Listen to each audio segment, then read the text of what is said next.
ശ്രീദേവി എന്ന നായികയെ അറിയാത്തവരാരെങ്കിലും ഉണ്ടാവോ? ഉണ്ടാവാൻ സാധ്യത കുറവാണ്. കാരണം ഇത്രയൊരു സുന്ദരിയെ ഞാനൊരു ലൈഫിൽ കണ്ടിട്ടില്ല. എനിക്ക് ഐശ്വര്യ റായിനെ കഴിഞ്ഞാൽ ഏറ്റവും ഇഷ്ടമുള്ള നായികയാണ് ശ്രീദേവി. ശ്രീദേവീൻ്റെ മാരേജ് ലൈഫ് ഞാൻ തന്നെ അറിഞ്ഞത് ഇപ്പം അടുത്താണ്. ഇപ്പം ഞാൻ സെർച്ച് ചെയ്തപ്പോൾ അതിനെക്കുറിച്ച് ഞാനൊന്ന് പഠിച്ചു. അതിനുശേഷമാണ് ഞാൻ നിങ്ങൾക്ക് ഈ വീഡിയോ തയ്യാറാക്കുന്നത്. ശ്രീദേവി നമ്മളെ വിട്ടുപോയി. എന്നാലും നമുക്കെല്ലാവർക്കിടയിൽ ഇപ്പം എത്രയോ നായികമാർ വന്നു, എത്രയോ ലോകസുന്ദരികൾ വന്നു, എത്ര മിസ് യൂണിവേഴ്സ് വന്നു, മിസ് ഇന്ത്യ വന്നു. പക്ഷേ ശ്രീദേവി നമുക്ക് എന്നും ഒരു ഓർമ്മയാണ്. എന്നും ആ സൗന്ദര്യത്തിന് മുന്നിൽ ആരുമില്ല എന്ന് തന്നെ പറയാം. അത്രയ്ക്ക് ഭംഗിയായിട്ട് നമുക്കറിയാം. 2018 എൻ്റെ ഓർമ്മ ശരിയാണെങ്കിൽ ദുബായിലൊരു വിവാഹ സൽക്കാരത്തിനിടയിൽ ബാത്ത് ടബിൽ വീണ് മരിച്ചുപോയി എന്നാണ് എൻ്റെ അറിയില്ല ഓർമ്മ.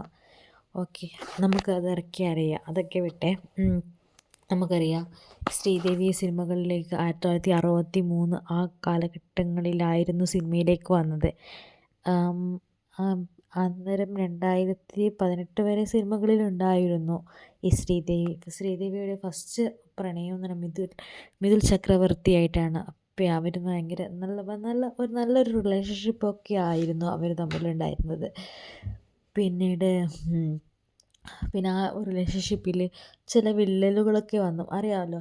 അന്നേരം ശേഷം ഒരു ബോണി കപൂർ, അത് സിനിമ നിർമ്മാതാവും അതേപോലെ തന്നെ സംവിധായകനുമായ ബോണി കപൂർ ഓൾറെഡി ഒരു മാരേജൊക്കെ കഴിഞ്ഞ് 2 മക്കളൊക്കെ ഉള്ള ഒരാളെയാണ്. പിന്നെ ശ്രീദേവി മാരേജ് ചെയ്യുന്നത്. ഇവരെ വിവാഹത്തിന് മുൻപ് ശ്രീദേവി പ്രഗ്നൻ്റ് ആയിരുന്നു എന്ന ഒരു വാർത്തയും ഞാൻ കേട്ടിട്ടുണ്ട്. അതിൻ്റെ സത്യാവസ്ഥ എന്താ കറക്റ്റായിട്ട് എനിക്കറിയില്ല.